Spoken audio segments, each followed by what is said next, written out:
آج کے سبق نمبر 6 میں ہم بات کرتے ہیں مستقل کلمے کی اقسام میں صفت کی۔ صفت جو ہے وہ کسی چیز کی خوبی خصوصیت جو ہے وہ کہلاتی ہے۔ جیسے سب سے پہلے بات کرتے ہیں صفت ذاتی کی۔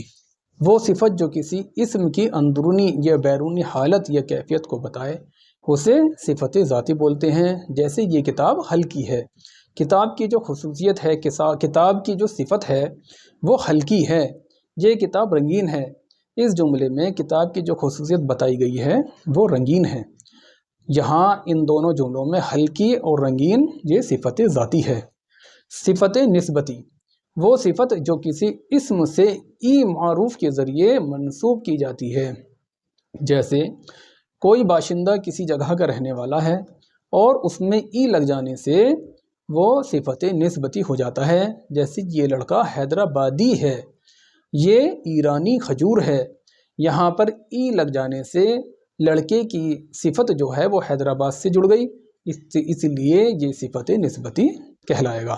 یہ ایرانی کھجور ہے، اس میں ای لگ جانے سے ایران سے کھجور کی خصوصیت جڑ گئی ہے، اس لیے یہ لفظ ایرانی صفت نسبتی ہے۔ صفت عددی عدد کے معنی ہوتا ہے گننا یا تعداد کے ہوتا ہے۔ وہ صفت جو اسم کی تعداد کو بتائے، جیسے 10 آم لے لو۔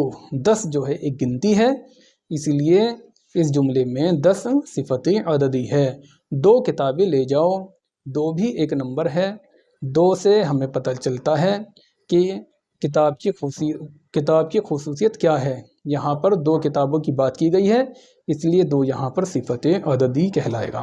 صفت مقداری وہ صفت جو اسم کی مقدار کو بتائے، جیسے میں نے جی بھر آم کھایا۔ یہ جو ہے مقدار بتا رہا ہے کہ جی بھر کر آم کھایا۔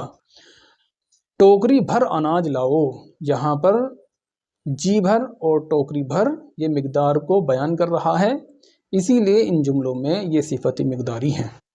صفت ضمیری وہ ضمائر جو صفت کا کام دیتی ہیں، جیسے تم سا جہاں میں کوئی نہیں، ایسی موٹر کار میں نے نہیں دیکھی۔ ان جملوں میں تم سا اور ایسی صفت ضمیری ہے۔